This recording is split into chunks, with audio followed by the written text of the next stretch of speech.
Nos quartiers anciens ont des caractéristiques souvent méconnues ou du moins non mises en valeur que l'on retrouve dans les nouveaux écoquartiers de construction neuve. Ce sont par exemple l'organisation et la densité de la ville. Ce sont également des aspects beaucoup plus sociaux comme la vie culturelle, la vie associative, le commerce de proximité qui est une force très importante pour le centre ancien de Cahors, les services de proximité pour la population, mais également les déplacements qui sont facilités dans le centre de la ville.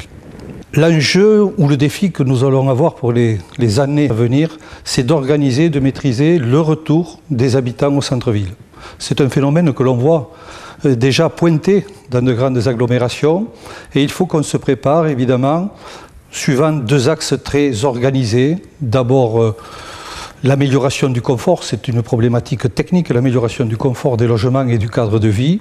Le deuxième élément, c'est l'amélioration de la vie collective également, l'évolution de cette vie collective en centre ancien sur des problématiques comme la mixité sociale, le vivre ensemble et la sécurité ainsi que l'on retrouve dans toutes les vies de quartier. Dans les perspectives pour demain, et comme nous le faisons depuis que nous sommes arrivés en responsabilité, nous travaillons sur deux dimensions. Une dimension pour préparer le moyen et le long terme, mais aussi pour des actions immédiates, opérationnelles, pour que les habitants puissent voir des éléments concrets et se les approprier.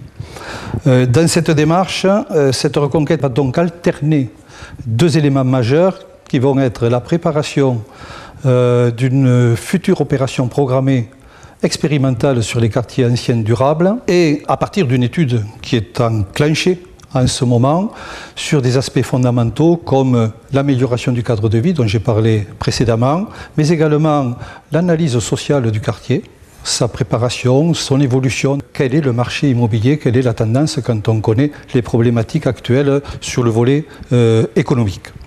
Le deuxième aspect, c'est une action qui est maintenant quotidienne pour la ville de Cahors au travers de l'amélioration des espaces publics, au travers de l'opération façade, c'est-à-dire la requalification d'immeubles majeurs sur les espaces publics et le boulevard, mais également des opérations d'aide à l'amélioration thermique du bâtiment des propriétaires occupants, puisque c'est une partie importante de la composante du secteur sauvegardé de Cahors d'avoir une population de propriétaires occupants. Ce mouvement va s'amplifier dans les années à venir.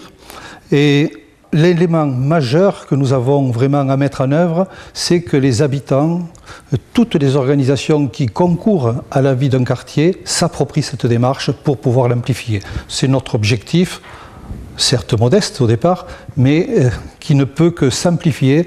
C'est comme construire une maison. On construit d'abord les fondations avant de faire le toit.